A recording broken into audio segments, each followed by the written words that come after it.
প্রিয় দর্শক সকলকে স্বাগত জানাচ্ছি মিলেনিয়াম টেলিভিশন ইউএসএ বলার কথা বলবো অনুষ্ঠানে। দর্শক, বলার কথা বলবো এই অনুষ্ঠানে আমরা সাম্প্রতিক নানা প্রসঙ্গের বিশ্লেষণমূলক আলোচনা শুনি। আজকে আমরা নির্ধারণ করেছি তাপ প্রবাহ ও জলবায়ুর সংকট সমাধানের উপায়, এই শিরোনামে বিষয়। এবং এ বিষয়ে অনুষ্ঠান জুড়ে আলোকপাত করবার জন্য আমাদের আমন্ত্রণে আজকে তিনজন অতিথি উপস্থিত রয়েছেন, বিশিষ্ট অতিথি। তারা যে যার ক্ষেত্রে প্রতিষ্ঠিত এবং আজকের বিষয়ে তাদের একটা বিশ্লেষণী মতামত পাবো এই অনুষ্ঠান থেকে, সে প্রত্যাশা করছি। চলুন আলোচনার শুরুতেই তাদের সাথে আপনাদের পরিচয় করে দিই। আমাদের এই আলোচনায় সংযুক্ত থাকছেন অধ্যাপক ডক্টর খন্দকার মোকাদ্দেম হোসেন, উপাচার্য, বাংলাদেশ ইউনিভার্সিটি অব প্রফেশনালস ও দুর্যোগ ব্যবস্থাপনা বিশেষজ্ঞ। এবং আরো রয়েছেন মোহাম্মদ আলমগীর কবির, সাধারণ সম্পাদক, বাংলাদেশ পরিবেশ আন্দোলন বাপা। রয়েছেন শেখ রোকন, মহাসচিব, রিভারাইন পিপল। দর্শক, আজকের প্রসঙ্গ নিয়ে এই যে বাংলাদেশের তাপপ্রবাহ বৃদ্ধি এবং জনজীবনের যে সংকট, সেই সাথে জলবায়ুর যে বিচিত্র আচরণ, এইটি কেন এবং এটি প্রতিকারের উপায় কি, আসলে ভবিষ্যৎ আমাদের জন্য কি কোন ধরনের ভবিষ্যৎ অপেক্ষা করছে, আসলে এই মুহূর্তে করণীয় কি, এবং এ নিয়ে আমাদের দীর্ঘমেয়াদী কোনো পরিকল্পনা করবার প্রয়োজন আছে কিনা। গোটা বিশ্বে আসলে আমরা পরিবেশ, এই বিশ্বকে মানুষের উপযোগী, বসবাস উপযোগী, প্রাণীর বসবাস উপযোগী করবার জন্য আমরা কি প্রচেষ্টা গ্রহণ করতে পারি, সব বিষয় নিয়ে আজকে কথা বলবো। আপনারাও আলোচনার ফাঁকে আপনাদের মতামত জানান, আপনাদের প্রশ্ন জানান, এবং আজকের অনুষ্ঠানটি ভালো লেগে থাকলে অন্যদের দেখার সুযোগ করার জন্য অনুষ্ঠানটি আপনারা লাইক করুন এবং শেয়ার করুন, সে প্রত্যাশা করছি। শুরু করছি মিলেনিয়াম টেলিভিশন বলার কথা বলবো অনুষ্ঠান। শুরুতে আসতে চাই স্যার অধ্যাপক ডক্টর খন্দকার মোকাদ্দেম হোসেন, আপনার কাছে। যে আমরা দেখছি যে এই মাসের 19 তারিখ থেকে বাংলাদেশের এক ধরনের প্রতিকূল পরিবেশ বা আবহাওয়া বিরাজ করছে। আমাদের গরমে এবং সেই সাথে তাপে আমাদের নাভিশ্বাস দশা, শ্রমজীবী মানুষ, সাধারণ যে মানুষ, তারা জীবন জীবিকার সংকটে পড়েছে। আমাদের বিদ্যালয়গুলো আমরা খুলতে পারছি না, সরকার তার নির্বাহী আদেশে শিক্ষা প্রতিষ্ঠানগুলো বন্ধ রেখেছে, যদিও খুলবার একটা প্রজ্ঞাপন জারি করেছে, কিন্তু অভিভাবকরা তাদের সন্তানদের নিয়ে বেশ উৎকণ্ঠিত। আমরা দেখছি যে বিভিন্ন জেলায় 40-এর উপরে আমাদের তাপমাত্রা দেখছি, এবং এটি সামনের দিনগুলোতে আরো বাড়বে। কবে শেষ হবে, কবে বৃষ্টির দেখা মিলবে, কেউ কিছু বলতে পারছে না। আমরা নানা সামাজিক ধর্মবিশ্বাস অনুযায়ী বৃষ্টির জন্য প্রার্থনা দেখছি। সামাজিক যোগাযোগ মাধ্যমে আমাদের বৃক্ষরোপণের প্রয়োজনীয়তা নিয়ে নতুন করে আমাদের এক ধরনের আলাপ আলোচনা চলছে। মনে হয় যে অনেকটা টনক নড়ছে, কেউ কেউ এই পরিবেশ নিয়ে অনেক উদ্বেগ, উৎকণ্ঠা প্রকাশ করছেন। কি হচ্ছে ডক্টর মোকাদ্দেম হোসেন, যে হঠাৎ এতদিন পরে মানে এবারের গরমটি তো বেশি কেন, তাপপ্রবাহ এত কেন বেশি, কি কারণ দেখছেন? প্রাথমিকভাবে আপনাদের বিশেষজ্ঞ দৃষ্টিতে কিভাবে এটি বিশ্লেষণ করছেন এই পরিবেশ? অনেক অনেক ধন্যবাদ। দেখুন, এই তাপমাত্রা যে প্রবাহ, যেটি সর্বোচ্চ প্রবাহ আমরা বলতে পারি, সাধারণত বাংলাদেশে যদি আমরা দেখি যে গড়ে তাপমাত্রা এপ্রিল মাসে যেটি থাকে সেটি হচ্ছে 33 ডিগ্রি সেলসিয়াস। গড়ে যদি আমরা দেখি যে বিগত কয়েক দশক ধরে যদি আমরা যাই, তাহলে 33 ডিগ্রি সেলসিয়াসের মধ্যে তাপমাত্রা থাকে। এবং 40 ডিগ্রি সেলসিয়াস তাপমাত্রা আমরা দেখেছি একমাত্র আমাদের প্রতিবেশী রাষ্ট্র ভারতে, তাও দিল্লিতে। এবং সেই 40 ডিগ্রির কথা শুনে আমরা অনেকটা আটকে উঠতাম এক সময়, যে 40 ডিগ্রি, এবং আমি নিজেও সেখানে মানে সেই তাপমাত্রায় আমি নাবিশ্বাস অবস্থায় আমি আমি মানে প্রত্যক্ষ করেছি, সে অভিজ্ঞতা আমার আছে। এখন এই তাপমাত্রা হঠাৎ করে কেন বাড়লো?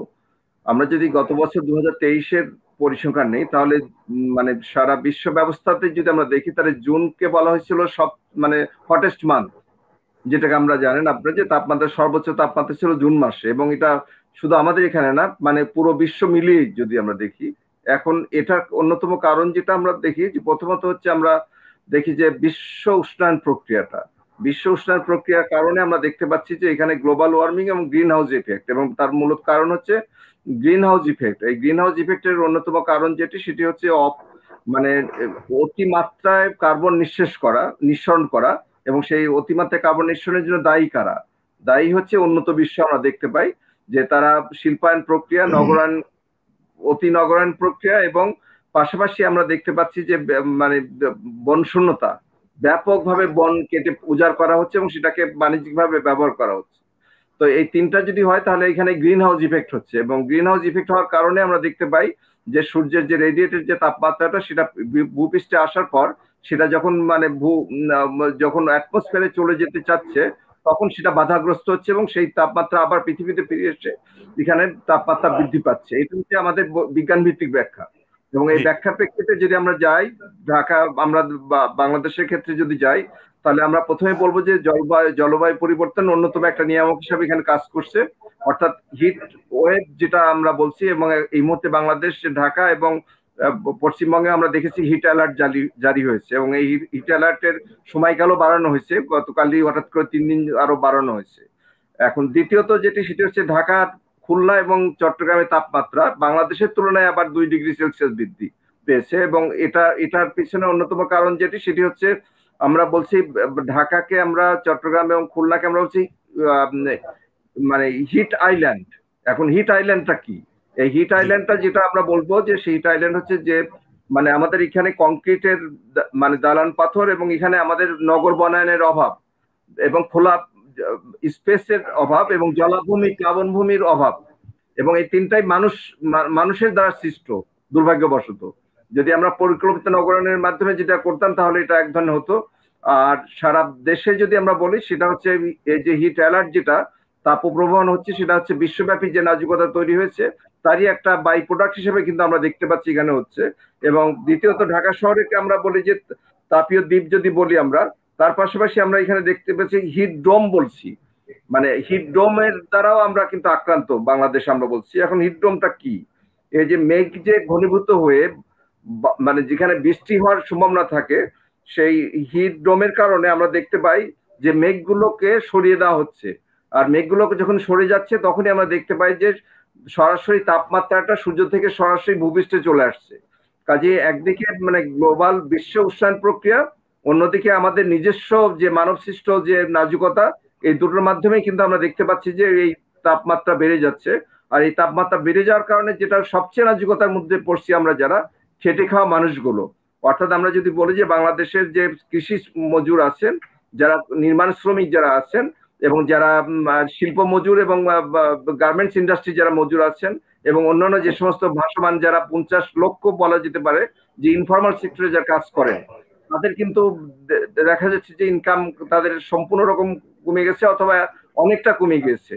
মানে এবং এর কারণে তাদের উপর নির্ভরশীল যে পরিবার, গড়পড়তা যদি 4 জন থেকে 5 জন যদি পরিবার ধরি, তাহলে আমরা দেখতে পাই যে প্রায় মানে আমাদের মানে জনগোষ্ঠী একটা বড় একটা অংশ কিন্তু একটা নাজুক অবস্থার মধ্যে পড়েছে।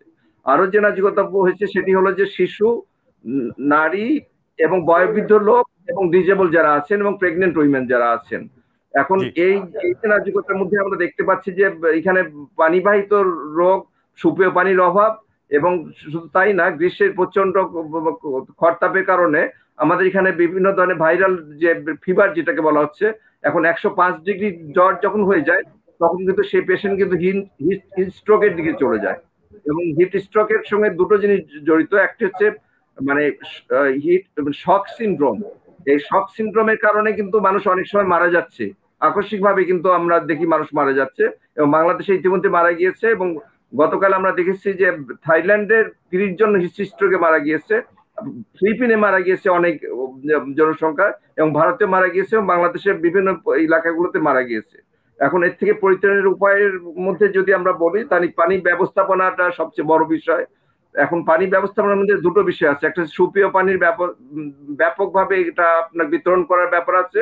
শহরগুলোতে আমরা মানে আমাদের অবারিত পানি প্রবাহের মানে মানে প্রবৃদ্ধি যেটাকে আমরা বলি করতে হবে, এবং তার পাশাপাশি আমরা নাগরিক সমাজের যে দায়িত্ব যেটাকে আমরা বলবো, সেখানে মানে মেডিকেল ফেসিলিটি থেকে শুরু করে অন্যান্য যে সমস্ত সুযোগ সুবিধাগুলো আছে সেগুলোকে ফেসিলিটেট করতে হবে, এবং পাশাপাশি মানুষের মধ্যে সচেতনতা আনতে হবে।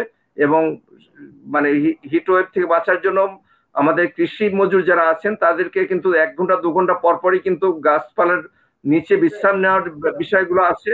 এবং আমরা যারা অমানবিকভাবে মানে যারা শ্রমিকদেরকে ব্যবহার করি তাদেরকে কিন্তু সেই যৌক্তিকতার পর্যায়ে চলে আসতে হবে। আর রাষ্ট্রীয় পর্যায়ে আমি বলবো যে এটা হিট ওয়েভটাকে হিট অ্যালার্টের মধ্যে সীমাবদ্ধ রাখলে চলবে না। আমাদের যেমন ঠান্ডাকে আমরা যেমন একসময় মানে আমরা এটাকে দুর্যোগ হিসেবে ডিক্লেয়ার করেছি, হিট ওয়েভকেও কিন্তু এখন সময় এসেছে আমাদের এটাকে দুর্যোগ হিসেবে ডিক্লেয়ার করার পর দুর্যোগ মোকাবেলা করার জন্য যে সমস্ত পদক্ষেপগুলো আছে, আমরা বিশেষ করে দেখি যে মানে দুর্যোগ ঝুঁকি নিরসনের ক্ষেত্রে যে আমাদের সায়েন্টিফিক ব্যবস্থাপনাগুলো আছে, দুর্যোগ ঝুঁকি নিরাময়ের জন্য মিটিগেশনের ব্যাপার আছে, কমিউনিটি প্রিপেয়ারনেসের ব্যাপার আছে, মানুষের ক্যাপাসিটি বিল্ডিং এর ব্যাপার আছে, এবং কমিউনিটি রেজিলিয়েন্সের বিষয়গুলো আসছে। এবং তার পাশাপাশি সর্বোপরি সরকারের একটা পরিকল্পনা মাফিক দুর্যোগ ব্যবস্থাপনার অংশ হিসাবে এই হিটওয়েভকে মোকাবেলা করতে হবে। স্যার আপনাকে ধন্যবাদ জানাচ্ছি প্রাথমিকভাবে, আপনার কাছে আবারও আসবো মানে এই সমস্যার সংকটের স্বরূপ এবং আসলে সমাধানের উপায় নিয়ে কথা বলবো। আমরা একটু অন্য অতিথিরা আছেন তাদের একটু মতামত দিতে চাই, আসতে চাই। জনাব শেখ রোকন, আপনি নদী নিয়ে বহুদিন থেকে কাজ করেন, একজন নদী বিশেষজ্ঞ, খুব পরিচিত মুখ, আপনার তৎপরতা আমরা দেখি। আমরা বাংলাদেশে সুজলা সুফলা শস্য শ্যামলা বাংলাদেশ বলেই জেনেছি ছোটবেলা থেকে, কিন্তু এই বাংলাদেশের যে অভিজ্ঞতা আমরা এখন দেখছি, আমাদের প্রায় সারা দেশ জুড়ে গরমে যে ত্রাহি অবস্থা, এবং বিশেষ করে যারা শ্রমজীবী মানুষ তাদের সংকটের কথা স্যার বললেন। আমাদের স্বাভাবিক জীবন আমরা আসলে চালিয়ে নিতে খুব কষ্ট পাচ্ছি, এবং সামনের দিনে আসলে কি কি হতে পারে, মানে আমাদের এই পরিস্থিতি কোন দিকে যাচ্ছে, আমরা সামনের দিনগুলোর একটুখানি ইঙ্গিত আপনার কাছে পেতে চাই, যে আবহাওয়া বিজ্ঞানীরা বা যারা জলবায়ু বিজ্ঞানী, আপনারা যারা পরিবেশ নিয়ে কাজ করছেন, আসলে কোন দিকে যাচ্ছে। আমরা একদিকে দেখছি যে বাংলাদেশ উন্নয়নের পথে যাচ্ছে, রোল মডেল হচ্ছে, বাংলাদেশে বড় বড় মেগা প্রকল্প বাস্তবায়িত হচ্ছে, কিন্তু আমাদের নদীর পরিস্থিতি, আমাদের আবহাওয়ার পরিস্থিতি, আমাদের স্বাস্থ্য ভালো নেই।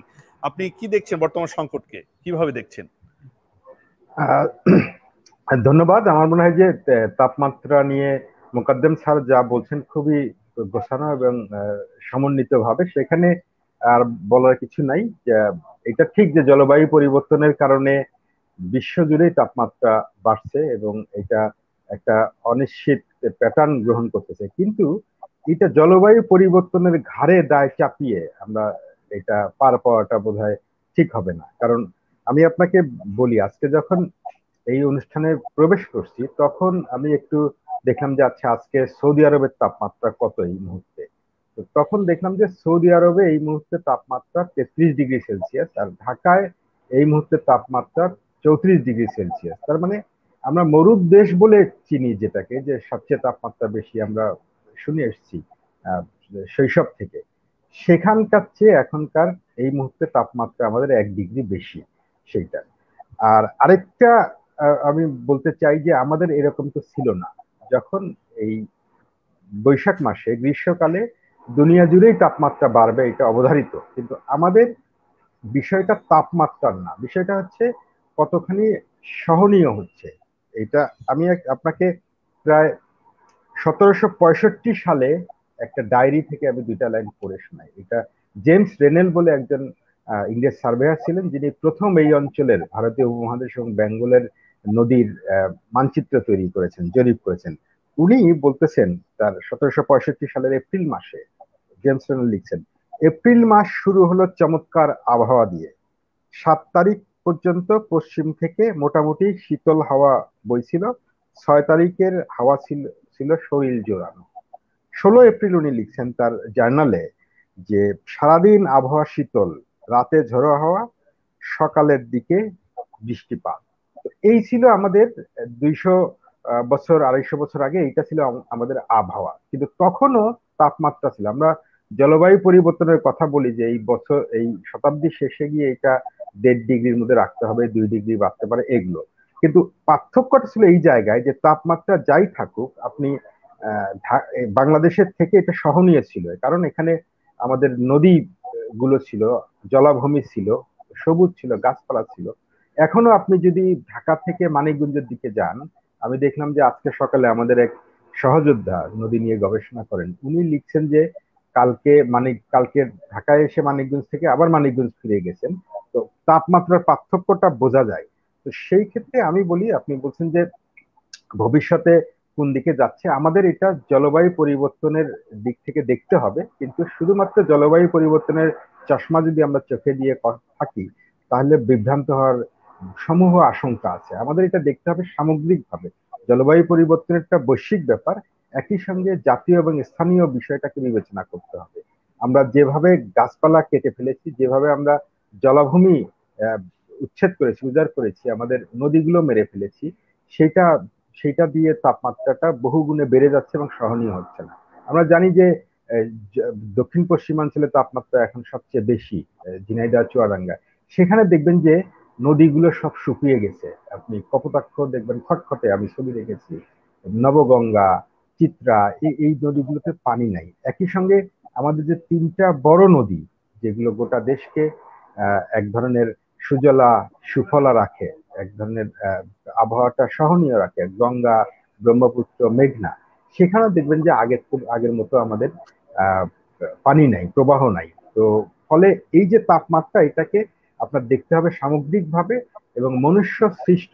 মোকাদ্দেম স্যার বলেছেন যে আমাদের এত ঘন ঘন বিল্ডিং কাছাকাছি, সেটা একটা কারণ। প্রত্যেক বিল্ডিং এ আমরা কাঁচ লাগাচ্ছি, কাঁচ তো হচ্ছে তাপ প্রতিফলন করে, আলো বিকিরণ করে। আপনি ইউএসএ তে যাবেন, ইউরোপে যাবেন, আপনারা নিশ্চয়ই গেছেন, সেখানে গিয়ে দেখবেন যে সেখানেও কাঁচ লাগায়, কিন্তু একটা বিল্ডিং থেকে আরেকটা বিল্ডিং এর দূরত্ব অনেক বেশি। আমরা একই গলিতে পাশাপাশি সব বিল্ডিং তৈরি করতেছি এবং এই তাপমাত্রাটা বহুগুণে মাল্টিপ্লাই হচ্ছে, অনেক বেশি হয়ে যাচ্ছে। তো আমাদের একদিকে জলাভূমি এবং নদীগুলো ঠিক নাই, অপরদিকে সবুজগুলো কমে গেছে। তার মানে তাপমাত্রা নিয়ন্ত্রণ রাখা, মোকাবেলার একটা দুটো গুরুত্বপূর্ণ দিক হলো সবুজ এবং নীল। আমরা নীলেও কমিয়ে ফেলেছি, সবুজও কমিয়ে ফেলেছি। ফলে আমাদের জন্য ধূসর ভবিষ্যৎ ছাড়া আর কিছু অপেক্ষা করতে বলে মনে হয় না। আপনি বলেছেন যে আমাদের বৃক্ষ নিধন করেছে, আমাদের গাছপালা কমে গেছে, কিন্তু সরকার বলছে বা আমরা যতটা পরিসংখ্যান জানছি যে অন্ততপক্ষে গত এক দশকে বাংলাদেশের বনায়ন বেড়েছে, গাছপালার সংখ্যা বেড়েছে। সেটি তো এক ধরনের অর্জন কিনা, বা সেটি তো যথেষ্ট নিশ্চয়ই নয়। কিন্তু নদী পরিস্থিতির কথা আপনি বলছেন, আমাদের উজান থেকে, অধিকাংশ নদী উজান থেকে এসছে, সেখানে তো উজানের পানি আমাদের এই পর্যন্ত আসছে না, বা আমরা পানির ন্যায্য হিস্সা পাচ্ছি না। সেটিও মানে এর সাথে, এই আবহাওয়ার সাথে আসলে দ্বিপাক্ষিক সম্পর্ক, রাজনীতির কতটা সংযোগ রয়েছে বলে আপনি মনে করেন? ধন্যবাদ। আপনি একটু, আমি গাছপালার কথাটা আরেকবার বলি যে আমাদের হিসাব আছে যাচ্ছে, এটা এর মধ্যে সামাজিক বনায়ন এবং ব্যক্তিগত বনায়নটা হিসাব করে বলা হয়।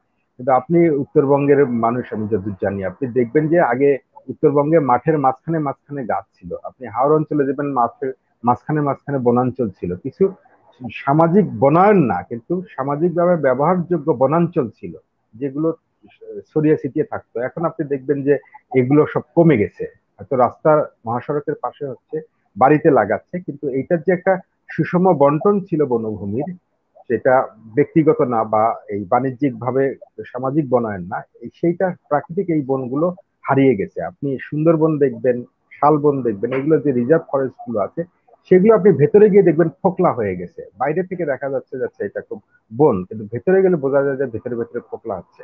ফলে এই বনাঞ্চলের হিসাবটা সবসময় আমার কাছে সন্দেহজনক মনে হয়, এবং এইটার সংখ্যাগত দিক থেকে, পরিমাণগত দিক থেকে না দেখে এটার গুণগত দিকটা দেখার ব্যাপার আছে।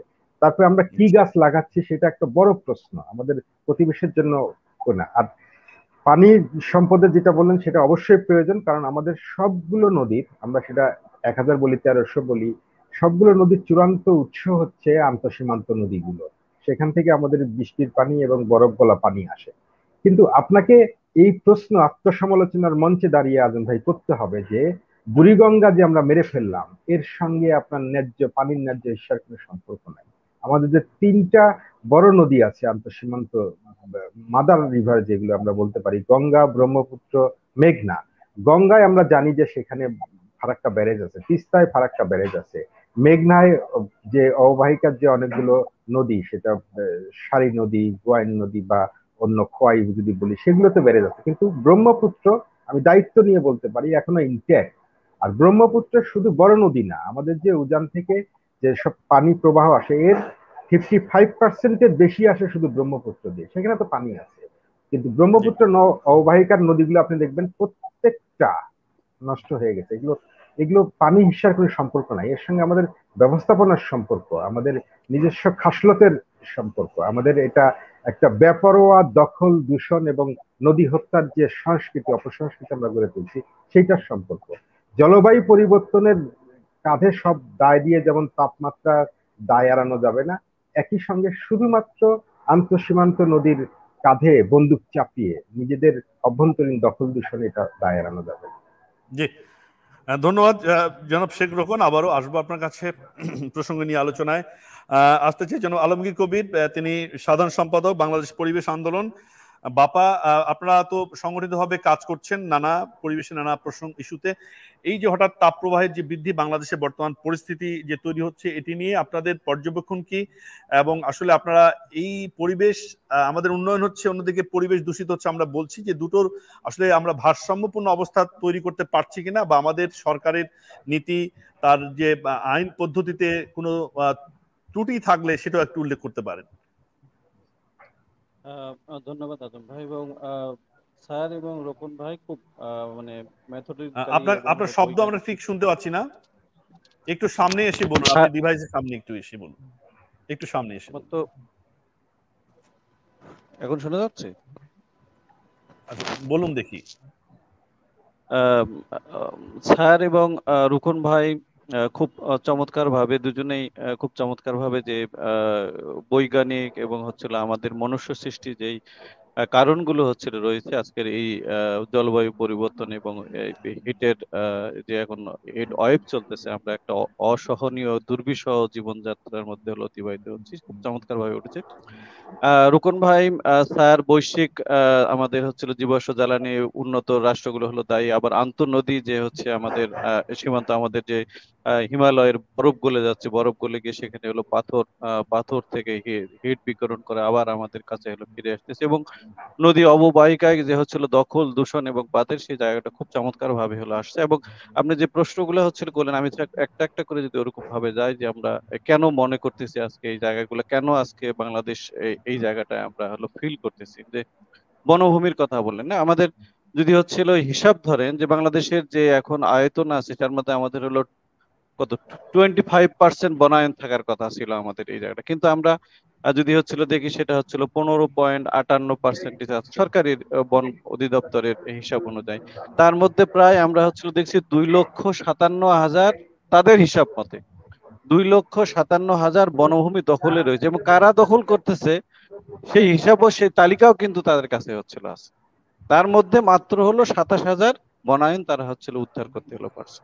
অর্থাৎ আপনি বনের গাছ লাগাতে বলেন, আমরা প্রত্যেকবারে যখন জুন মাসে আসলে যে হিসাবটা দেওয়া হয় যে আজকে অমুক সংগঠন সরকার থেকে 5 কোটি গাছ লাগানো হলো, আমি একদম দায়িত্ব নিয়ে বলতেছি যে 5 কোটি গাছ লাগানো হলো, গাছটা শুধু লাগায় আসে, তারপরে যে গাছের যে পরিচর্যাটা হচ্ছিল নেওয়া, বিভিন্ন রাস্তা ঘাট বিভিন্ন জায়গায় হচ্ছিল, সেই গাছগুলোর কিন্তু কোনোভাবেই সে পরিচর্যার জায়গাটা হতো 5 কোটি নিয়ে আসলো, তার মধ্যে হলো আমার মানে 1000 গাছ থাকে কিনা, মানে সচল বা হচ্ছিল জীবিত থাকে কিনা সেই সন্দেহটা কিন্তু আছে। কিন্তু আমরা ঘটা করে এখনো আমরা হলো বাজারে আসতেছি এই সময়, যেটা আপনি প্রথমেই বললেন যে সবাই এখন হচ্ছিল সচেতন হয়ে গেছে, পরিবেশ সচেতন, কিন্তু হচ্ছে আজকে আমি সকালবেলা যে আসতেছিলাম, সকালবেলায় আমি হচ্ছে ধানমন্ডি এই তাজউদ্দিন আহমেদ পার্কে গেছিলাম, গুলশানের একটা হলো পার্ক, সেখানে ইনোভেশন করছে, জায়গা ছোটদের খেলাধুলার জায়গা, হাঁটার জায়গা সব করছে। তারপরে সেখানে করতেছি, সেখানে হচ্ছে একটা আর্টিফিশিয়াল ফুটবল টার্ফ বানানোর জন্য বিশাল একটা জায়গা কনক্রিটে হচ্ছিল পরিণত করতেছে। তাহলে এই যে আমাদের ঢাকা শহরের এমনিতে যদি হচ্ছিল 25% হলে থাকার কথা, উত্তর সিটি কর্পোরেশনে আছে প্রায় হচ্ছিল 14%। আমাদের এই যে যারা পরিকল্পনাবিদ তারা হচ্ছে নগর পরিকল্পনা, তাদের তথ্য অনুযায়ী 14% মতো হলো আছে, কোথাও কোথাও হচ্ছিল 8% হচ্ছিল নেই, দক্ষিণ সিটি কর্পোরেশনের 10%-এর হচ্ছিল নিচে। এই যে আমরা যে কনক্রিটের যেটা স্যার বললেন যে এই নগরায়নের যে হচ্ছিল অপরিকল্পিত হচ্ছিল নগরায়নের ফলে আমাদের যে আমরা হলো বৃক্ষগুলো ধ্বংস করতেছি, আমাদের রাস্তার এমনি ধানমন্ডির হচ্ছিল রাস্তার কথা আপনারা জানেন, আমরা প্রায় 2:30 রাত 3টা পর্যন্ত আমরা গাছগুলোকে হলো পাহারা দিচ্ছি, ছোট বড় বড় 30-40 বছরের গাছগুলো হচ্ছিল কেটে সেখানে হলো ফুলের গাছ লাগানো হচ্ছে। তাহলে এই ফুলের গাছটা বড় হতে সেই যে 40 বছর বা 20 বছরের যে হলো গাছের যে হচ্ছে গুণাগুণ বা যে গাছের যে উপকারিতা আমরা পাবো, তা থেকে কি আমরা হচ্ছে হয়তো গাছ লাগাচ্ছি, আমি বলতেছি অনেক গাছ লাগাচ্ছি, কিন্তু কোন গাছটা হলো লাগাচ্ছি, কিরকম ভাবে হচ্ছিল লাগাচ্ছি। ফলে ঢাকা শহরের জলাশয় যদি আপনি হচ্ছিল ধরেন ঢাকা শহরের জলাশয়, অর্থাৎ এই পাহাড়গুলোতে একটা কুলিং সিস্টেম থাকতে হবে আমাকে। অর্থাৎ রোকন ভাই বললেন নদীগুলো হলো দখল হয়ে যাচ্ছে, নদীগুলোতে পানি নাই, নদীগুলো আবার দূষিত হয়ে যাচ্ছে। ঢাকা শহরে যে হচ্ছিল বৃত্তাকারে অনেকগুলো প্রায় 47, আমরা কখনো 47-57টা খালের কথা হচ্ছিল বলি, যে জায়গাগুলোতে পানি থাকে, পানিটা থাকলে কি তাপটা হচ্ছিল শোষণ করতে পারে, কিন্তু খালগুলো আপনি দেখেন হয়তো দু একটা হলো বেঁচে উদ্ধার করতেছে, কিন্তু সেই উদ্ধার করা খারগুলো তো আপনি আশপাশে যেতে পারবেন না, দুর্গন্ধতে কচুরিপানায় হচ্ছিল ভর্তি। আবার একই চিত্র কিন্তু হচ্ছিল, যদি অনেকে বলে যে হচ্ছিল ঢাকা শহরে কোথায় হচ্ছিল যাবে, আপনি যদি হাতিরঝিলে যান, হাতিরঝিলে তো একটা হলো সিস্টেমের মধ্যে হচ্ছিল দাঁড়াইছে, তাহলে সেই জায়গাটার আবহাওয়া কিন্তু হচ্ছিল তুলনামূলক ভাবে ঢাকা থেকে অন্য জায়গা থেকে এই জায়গাটা হচ্ছিল কম। ফলে এই যে ব্যবস্থাটা হচ্ছিল আমাদের হচ্ছিল চলতেছে, ঢাকা শহর একসঙ্গে আমরা হলো বলতেছি যে হলো আমরা অমুক অমুক আমরা অত অত অত কাজ করতে, কিছু পক্ষান্তরে যদি আমরা হচ্ছিল দেখি ঢাকা শহরে, আমি যদি হচ্ছিল পুকুরের কথা হিসাবে আপনাকে হচ্ছিল দেই, ঢাকা শহরে আহ পুকুর তো আমরা দেখি পুকুরে না প্রায় ঢাকা শহরে। না 68টি পুকুর হচ্ছিল রাজুক, সেটা হচ্ছিল 1995 সালে, 1895-85 সালে তারা বলছিল যে 68টা পুকুর আছে। তার মধ্যে হচ্ছিল ঢাকায় হচ্ছিল 62টি, বাকি হচ্ছিল নারায়ণগঞ্জ এবং হলো সাভার অঞ্চলে। ও সমস্ত বলে এখন যদি এই সময় আসে, যদি আপনার হিসাব যদি দেখেন, সেখানে হচ্ছিল এখন 2টা পুকুর হচ্ছিল খুঁজে পাওয়া যাবে না। মৎস্য অধিদপ্তর 1985 সালে বলতেছে পুকুর ছিল 2000-এর মতো, 1989 সালে আসে বলতেছিল 1200-তে নেমে আসতেছে, 18 সালে ফায়ার সার্ভিস বলতেছে ঢাকা শহরে হচ্ছিল 29টা পুকুরও তারা হচ্ছিল খুঁজে পাচ্ছে না। তাহলে আমার এই যদি এই মনুষ্য সৃষ্টি, একটা তো হলো আমরা বারবার বলতেছি জীবাশ্ম ওয়াতাল, তারপরে হচ্ছে উষ্ণায়নের ফলে আমাদের হচ্ছে কত 1.5% বাড়তেছে, কিন্তু আমাদের ঢাকা শহরে গত 7 বছরে প্রায় 3 থেকে 4% হিট বেড়েছে। তাহলে 1% যদি আমি বাদ দেই, তাহলে তো 2.5 বা 3% যেটা হলো বৃদ্ধি, এটা কার জন্য বাড়ছে? ওটা অবশ্যই এটা হলো আমাদের জন্য। আমরা যেটা হলো রোকন ভাই বলার চেষ্টা করলো যে মনুষ্য সৃষ্টি, আমরা অবিবেচকের মতো আমরা হচ্ছিল উন্নয়নের নামে আমাদের ভোগ বিলাসের জন্য আজকে আমরা হচ্ছিল এই এই অবস্থার দুর্বিষহ অবস্থার মধ্যে পড়ছি। ঢাকা শহর একটি হলো উত্তপ্ত নগরী, শুধু ঢাকা শহর নয়, আজকে হচ্ছে ঢাকার প্রত্যেকটা শহর, আপনি যেটা হচ্ছিল প্রথমে হচ্ছিল বললেন দক্ষিণ পশ্চিমাঞ্চলের অবস্থাটা আপনি বললেন, এটা ছড়ায় গেছে। আমি সেটা হলো রকুন ভাই বললো নদী নিয়ে হলো কাজ করেন, সেই অঞ্চলের নদীগুলোতে একদম হলো পানি নেই, যে নদীগুলোর নাম হচ্ছিল বললেন, হ্যাঁ অনেকগুলো নদী আমি হলো দেখে এসেছি। ফলে একটা হচ্ছিল যে আমরা খালি অন্যের ঘাড়ে বাড়ায় দিতে, চাপায় দিয়ে কিন্তু আমরা হলো নিস্তার পাবো না, কিন্তু বলটা কিন্তু আমাদের ঘাড়ে এসে হচ্ছিল পড়তেছে, ভোগান্তিটা কিন্তু আমাদের হচ্ছিল এসে হলো পড়তেছে। ফলে এই জায়গাগুলো থেকে যদি যারা আমরা পড়তেছি, এখন অনেকে আমরা আন্তর্জাতিক বিশেষজ্ঞ হলো 5 লক্ষ কোটি যদি আমরা হচ্ছিল গাছ লাগাই, তাহলে এই জায়গাটার থেকে আমরা হচ্ছিল উত্তরণ করার একটা হলো সম্ভাবনা আছে। আমি জানি না এটা হচ্ছিল স্যার এখানে আছেন সেটা হলো বলতে পারবেন।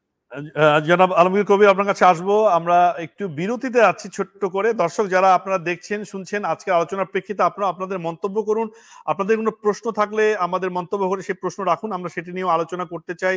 আপনাদের গুরুত্বপূর্ণ মন্তব্য আমরা শেয়ার করতে চাই আমাদের অতিথিদের মাঝে।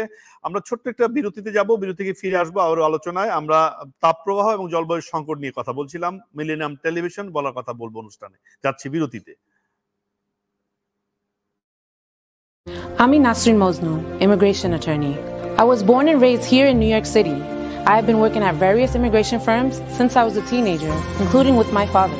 I'm passionate and dedicated about immigration. I am committed to provide my clients with nothing but the best. আমরা অ্যাসাইলাম অফিস, ইমিগ্রেশন কোর্ট সহ যুক্তরাষ্ট্রের 50টি স্টেট ও বাংলাদেশ কনসুলেটে আপনাদের আইনগত সহায়তার নিশ্চয়তা দিচ্ছি।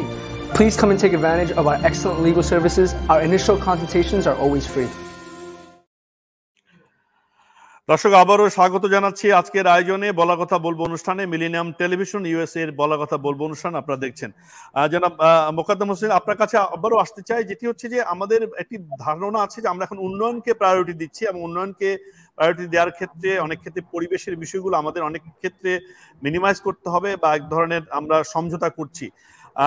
অনেকে বলেন যারা উন্নয়ন তত্ত্ববিদ যে একটা সময়ে দেশের যখন উন্নয়ন হয় তখন আসলে মানবাধিকার, পরিবেশ, নানা বিষয়গুলোর সাথে এক ধরনের কম্প্রোমাইজ করতে হয়, তাছাড়া উন্নয়ন হয় না।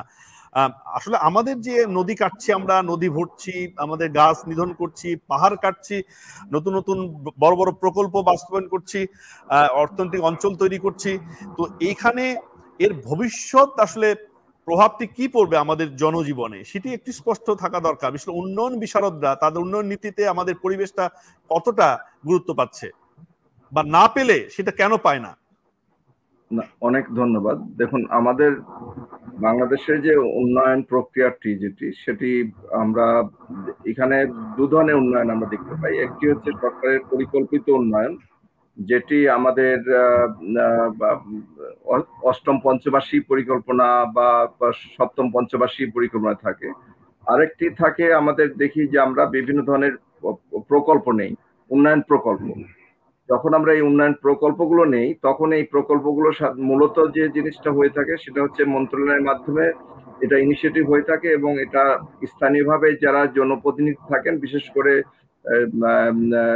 মানে যে সরকারি দলের যারা জনপ্রতিনিধি থাকেন এবং বিরোধী দলেরা যারা থাকেন, তারা বিভিন্ন ধরনের এ ক্যাটাগরি, বি ক্যাটাগরি এবং সি ক্যাটাগরি, 3 ক্যাটাগরি প্রকল্প নেন।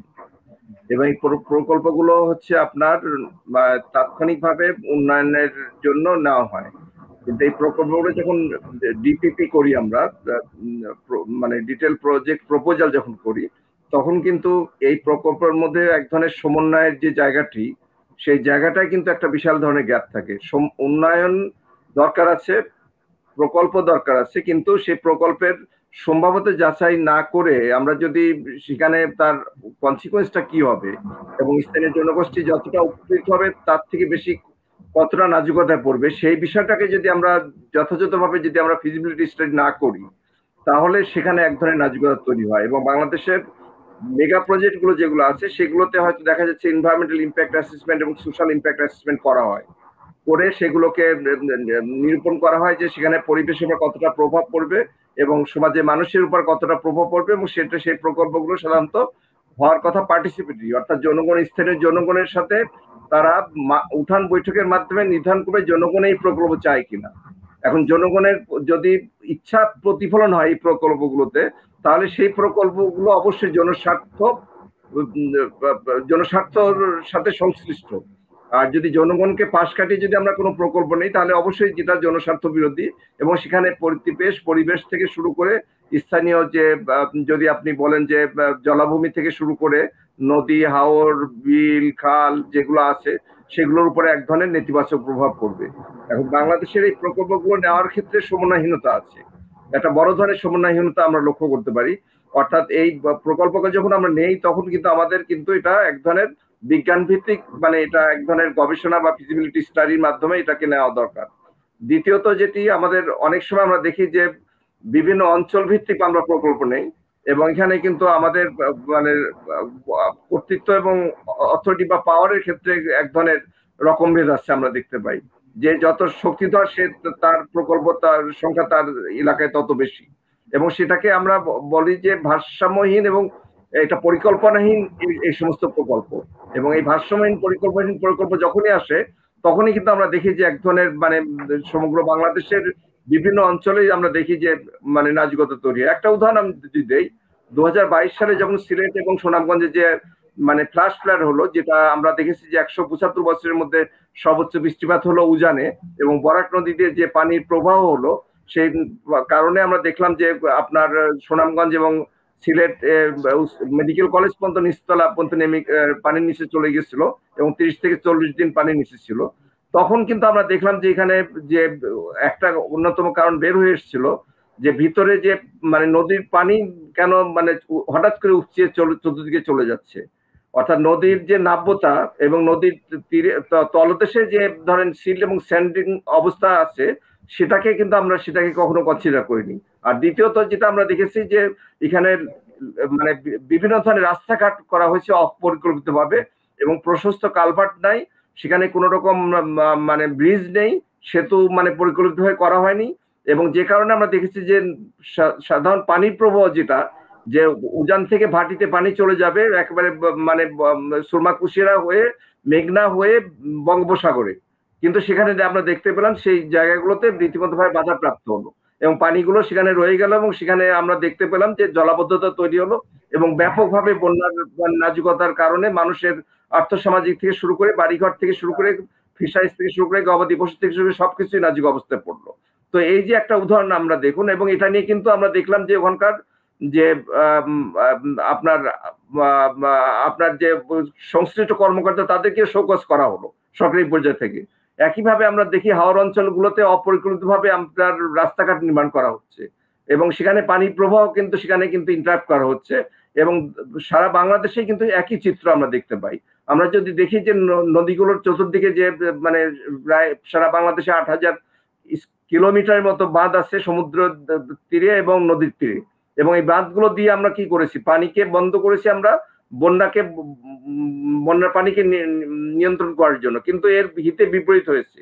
আমাদের যে সমস্ত প্লাবন ভূমিতে যেগুলোতে নেচার হইতে ফসল ফলতো সেই জায়গাগুলোতে আমরা দেখি সে বন্যা পানি কখনো আর প্রবেশ করতে পারে না, আর যেখানে ফসলের মানে সেখানে এক ধরনের নাজুকতা হয় এবং আমাদের কি করতে হয়, আমাদের 600-এর মতো নদী ছিল এক সময়, এখন হিসাব মতো 338টি নদী আছে এবং সেই নদীগুলো তো নদীর নাব্যতা তো হারিয়েছেই এবং সেই নদীগুলো কোনো নদী নাই, সেগুলোকে ইরিগেশন ক্যানেল করা হয়েছে এবং সেই ইরিগেশন ক্যানেলের মধ্যে কি হচ্ছে, বিভিন্ন শিল্প বিভিন্ন এলাকায় আমরা দেখেছি যে আমরা বিভিন্ন অপরিকল্পিতভাবে আমরা শিল্প স্থাপন করেছি, সেখানে বর্জ্য ব্যবস্থাপনার কোনো মানে কার্যকর কোনো রকম মনিটরিং না থাকার কারণে মানে সমস্ত শিল্পের বর্জ্যগুলো চলে যাচ্ছে নদীতে এবং নদীর পরিবেশ সব সারা বাংলাদেশের সমস্ত নদী দূষণ হয়ে গেছে। এবং এই যদি অবস্থা হয় তাহলে সেখানে আমাদের এই নদীর পানি দিয়ে মানুষ যে মানে নদীর পানি খেত, নদীর পানি দিয়ে বাসন করে মাজা, পশু পাখি থেকে শুরু করে গবাদি পশু থেকে শুরু করে নদী লাইফ লাইন বলা হয় এক কথায় বাংলাদেশের, তো সেই নদীর সেই নাজুকতা আছে। আর একটা যেটা শেখ রোকন সাহেব তো বলেছেন যে নদী দখল করতে করতে এমন একটা সরু একটা অবস্থা নিয়ে গেছি আমরা যে সেই নদীকে আমরা ক্যানেল হিসেবে আমরা চিহ্নিত করতে পারি না, ক্যানেল হিসেবে আখ্যাত করা যায় না। তো এই যদি আমাদের অবস্থা, তাহলে পরিকল্পিত যদি সেই ধরনের সমন্বিত এবং পরিকল্পিত এই দুটো জায়গায় যদি আমরা উন্নয়নকে যদি আমরা সেইভাবে মানে ঢেলে সাজাতাম এবং সেখানে যদি আমাদের অংশীজন যারা আছে সংশ্লিষ্ট সেই অংশীজনদের মতামতের ভিত্তিতে একটা শর্ট টার্ম, মিড টার্ম এবং লং টার্ম পরিকল্পনা যদি আমরা করতে পারতাম তাহলে সেখানে এই নাজুকতা তৈরি হতো না। জি, আপনাকে অসংখ্য ধন্যবাদ স্যার। আপনাকে আমরা একটু সময় পেলে আসবো, আমরা আলোচনার প্রায় শেষের দিকে। জনাব শেখ রোকন, আপনার কাছে আসতে চাই, যেটা হচ্ছে যে কোনো উন্নয়ন হলে সেটা পরিবেশ বান্ধব হতে হবে, গ্রিন ডেভেলপমেন্ট আমরা বলছি। আমরা দেখেছি যে বাংলাদেশের প্রথম একটা টেস্ট প্রজেক্ট হিসেবে এই যে চামড়া শিল্প যেটি ঢাকা থেকে সরিয়ে সাভারে নেওয়ার কথা বা নেওয়া হলো, সেটির পরিস্থিতিতে আমরা দেখলাম যে সেটা আসলে কোনো কাজে আসেনি, বুড়িগঙ্গা সেই দূষণেই রয়ে গেছে। মানে এরকম আপনি একটি সফল পরিকল্পনার কথা বলতে পারেন কিনা, যে পরিবেশ মন্ত্রণালয় পরিবেশ অধিদপ্তর কোন একটা সফল কর্মসূচি পালন করেছে বা পরিবেশ রক্ষার ক্ষেত্রে কোন একটা দৃষ্টান্তমূলক ভূমিকা প্রয়োগ করেছে, আমাদের আইনের ক্ষেত্রে কোন রকম গাফিলতি বা ঘাটতি আছে কিনা, অর্থাৎ রাষ্ট্রীয় উদ্যোগ, আইন কানুন এই কাঠামোটি আসলে আমরা তৈরি করতে পেরেছি কিনা উন্নয়ন করার আগে। জনাব শেখ রোকন,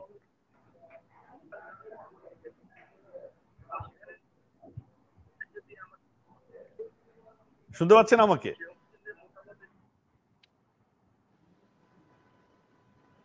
আচ্ছা, তিনি চেষ্টা করছেন আমাদের সাথে যুক্ত হবেন, আমরা প্রত্যাশা করছি। এর ফাঁকে আমরা আমাদের অনেক দর্শক যারা অনুষ্ঠান দেখছেন অনেকে মন্তব্য করছেন, আমরা সেখান থেকে কয়েকটি মন্তব্য একটু পড়ে শোনাতে চাই।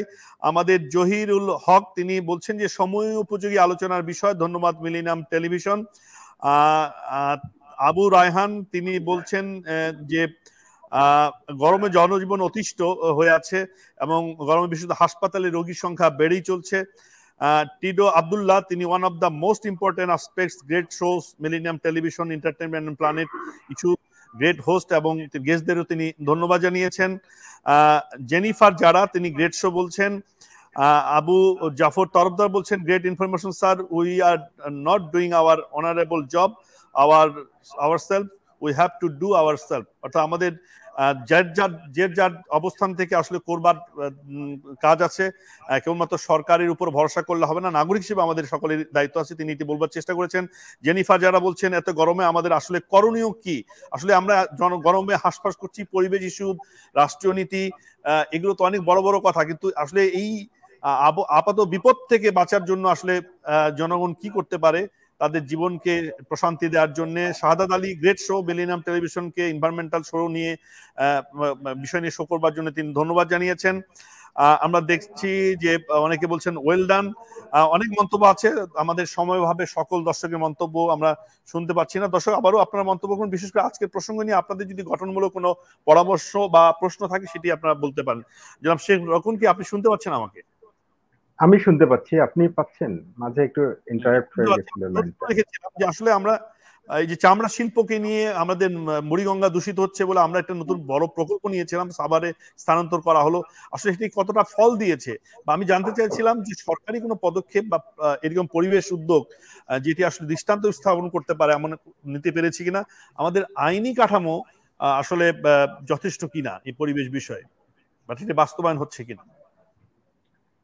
ধন্যবাদ ভাই। এটা আপনার আইনি কাঠামোর কথা যদি বলি, বাংলাদেশের মতো এত সুন্দর এবং বিস্তারিত সংখ্যায় এত আইন পরিবেশ নিয়ে আমার জানা মতো আর কোনো দেশে নাই। এত আমরা শুধু নদী নিয়েই আমরা দেখবো যে 31টা আইন আছে যেগুলো নদী ইস্যুটা কভার করে।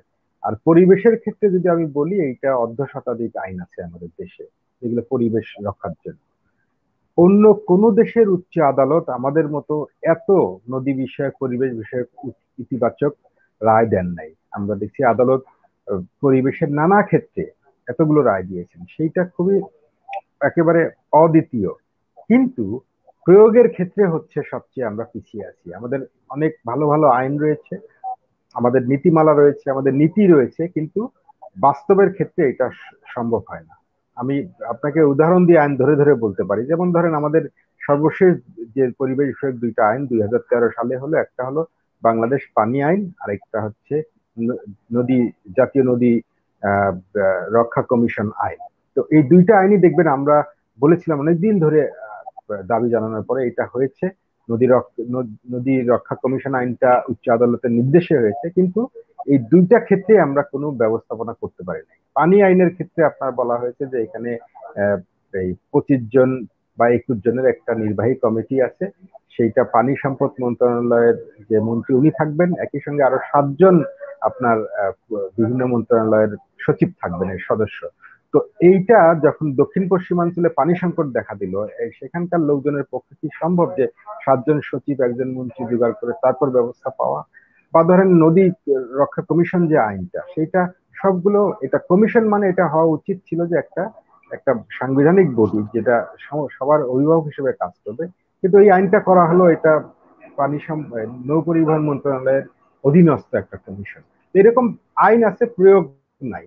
আর প্রকল্পের কথা যদি আপনি বলেন আজম ভাই, তাহলে আপনি দেখবেন যে প্রকল্পের ক্ষেত্রে আপনি শুধু বুড়িগঙ্গা নিয়ে আমরা একটা গবেষণা করেছি, সেখানে দেখেছি যে বুড়িগঙ্গা নিয়ে শুধু বুড়িগঙ্গা নিয়ে প্রায় 3300 কোটি টাকার প্রকল্প নেওয়া হয়েছে, যেটা আংশিক বা সম্পূর্ণভাবে বুড়িগঙ্গার জন্য, সেটা কাজে দেয়নি। আপনি যে সুনির্দিষ্ট প্রকল্পের কথা বললেন ট্যানারি, এইটা একটা মহাকাব্যিক উদাহরণ হয়ে থাকতে পারে। আমরা বললাম যে বুড়িগঙ্গা দূষণ করতেছে ট্যানারি, ফলে এটা স্থানান্তর করা সম্ভব, ফলে এটা সাভারের ধলেশ্বরীর পারে স্থানান্তর করা হলো হাজারীবাগ থেকে। কিন্তু সেখানে গিয়ে এইটার যে সেন্ট্রাল ইটিপি থাকে, সিইটিপি, সেইটার ক্যাপাসিটি হচ্ছে কম, সেইটার অপারেশনাল অনেকগুলো ফাংশন, এটা অপারেশন ঠিক মতো হচ্ছে না, ফলে ধলেশ্বরী দূষণ হচ্ছে। তো এখন ধলেশ্বরী যখন দূষণ হয়, এটা আলটিমেটলি বুড়িগঙ্গায় আসে দুদিক থেকে। একটা হচ্ছে আপনার উজানের দিক থেকে আসে ধলেশ্বরীর সাভারের এই অংশের শাখা দিয়ে, আরেকটা হচ্ছে কালীগঙ্গা হয়ে এটা যখন ভাটিতে যায় ফতুল্লার দিকে, আবার এটা জোয়ারের সময় বুড়িগঙ্গায় ঢুকে। তার মানে নেট ফলাফলটা হলো আপনার বুড়িগঙ্গা দূষণ তো বন্ধ হলো না, একই সঙ্গে ডাবল দূষণ আর কি, ধলেশ্বরীও দূষিত হচ্ছে, ডাবল দূষণ হচ্ছে। আর এইটার যে প্রকল্পের কারণে যে খরচটা হলো রাষ্ট্রীয় খরচ, এটা আপনার আমার জনগণের টাকা দিয়ে, সেইটার একটা অপচয় হলো। এবং এখানে আমরা যখন এটা নজরদারি করতে পারতাম।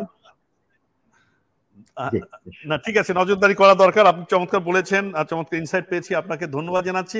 আমরা আলোচনার শেষের দিকে আমাদের বাপার জনাব আলমগীর কবির, আসলে এই যে শেষ মুহূর্তে নগর জীবনকে আসলে স্বস্তি দেওয়ার জন্য, বিশেষ এই যে গরম চলছে বা সামনের বছরগুলো তো হবে, সেক্ষেত্রে আপনাদের কোনো পর্যবেক্ষণ বা পরামর্শ আছে কিনা? আমরা তো এক ধরনের স্বস্তি চাচ্ছি, একটা হচ্ছে যে আইন, পরিবেশ উন্নয়ন করা, গাছ লাগানো, একটা নীতি পলিসি তৈরি করা, বাস্তবায়ন করা, সেটা অনেক বড় বিষয়।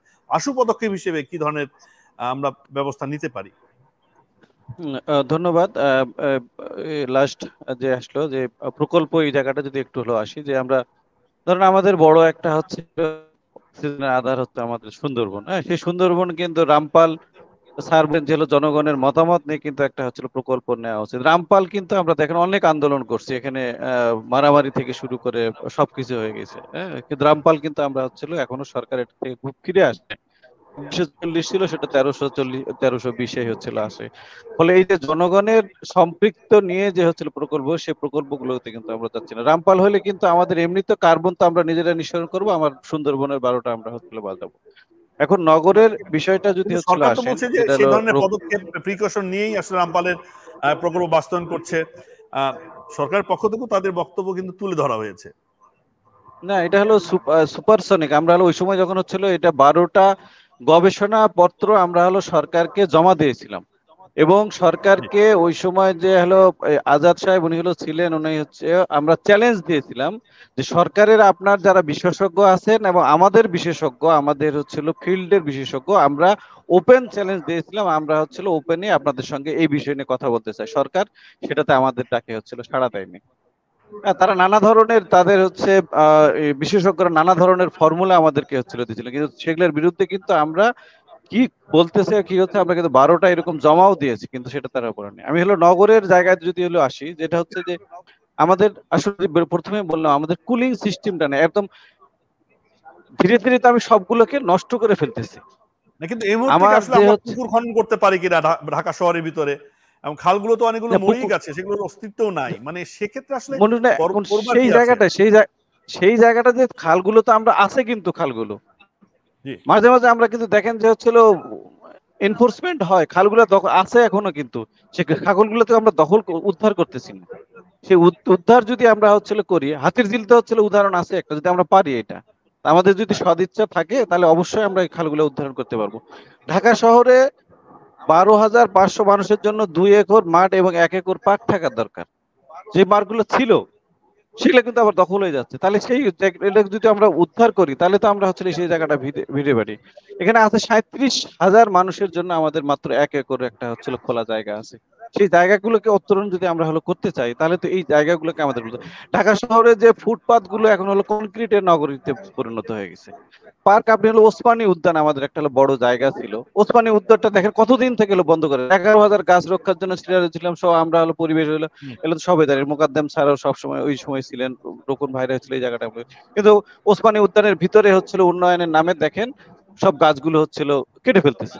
হ্যাঁ, সেটা আমরা ভিতরে কি হচ্ছে সেটা আমাদেরকে ঢুকতে দেয়নি। সরোয়ার্দী উদ্যান আমাদের একটা ফাঁকা জায়গা, খোলা জায়গা, সেখানে হচ্ছে কি তৈরি করতেছে, ওখানে ফুডকোর্ট তৈরি করতেছে। সেই জায়গাগুলোতে ধানমন্ডি মাঠের উদাহরণটা আপনি, ধানমন্ডির হচ্ছিল রাস্তার উদাহরণ দিলাম, রাস্তার গাছগুলো হচ্ছিল কেটে ফেলতে। ফলে আমাদের যে এক্সিস্টিং যে বিষয়গুলো আছে, আমরা যদি হলো উত্তরণ করতে চাই, তাহলে সেই জায়গাগুলোকে উদ্ধার করতে হবে। এখন ইনস্ট্যান্টলি আমি যদি 10 কোটি গাছ লাগায় ঢাকা শহরে নিয়ে আসতে পারবো না, তো সময় লাগবে। কিন্তু আমার যে জায়গাগুলো আছে, আমার যে কুলিং সিস্টেমের যে জায়গাগুলো আছে, আমার হচ্ছে রকুন ভাই বললেন নদীগুলো দখল হয়ে যাচ্ছে, পানি যে রিসার্চ হবে, পানি যে তাপটা শোষণ করে পারবে, সেই জায়গাটা তো হলো আমরা লস করতেছি। আলম ভাই, ধন্যবাদ জানাচ্ছি আপনাকে, এবং আজকে স্যার সময় দিয়েছেন, মোকাদ্দেম স্যার আপনাকে ধন্যবাদ, জনাব শিবরকন আপনাকে ধন্যবাদ, চমৎকার আলোচনা করেছেন, অনেক তথ্য দিয়েছেন। আমরা জানি না আপনাদের আলোচনা কর্তৃপক্ষ যদি এতটুকু জেনে থাকেন বা এটা বুঝে থাকেন, হয়তো একটু পরিবর্তন আসবে। তবে এই যে গরম, এটা আসলে একটা রেড অ্যালার্ট দিয়ে গেল, আমাদের অ্যালার্ম করে গেল যে আসলে আমাদের কিছু একটা করতে হবে। নিশ্চয়ই এটা নিয়ে আলোচনা আরো বেশি সূত্রপাত হবে, নানা দিক থেকে অনেকেই নানা আলোচনা করবেন। আমরা অবস্থার পরিবর্তন চাই, ইতিবাচক পরিবর্তন চাই, সে প্রত্যাশা রেখে সকলকে ধন্যবাদ জানিয়ে শেষ করছি। সকলে ভালো থাকুন। আগামী আয়োজনে অন্য অতিথি এবং অন্য বিষয় নিয়ে দেখা হবে। সে পর্যন্ত সকলের মঙ্গল কামনা করছি। শুভরাত্রি।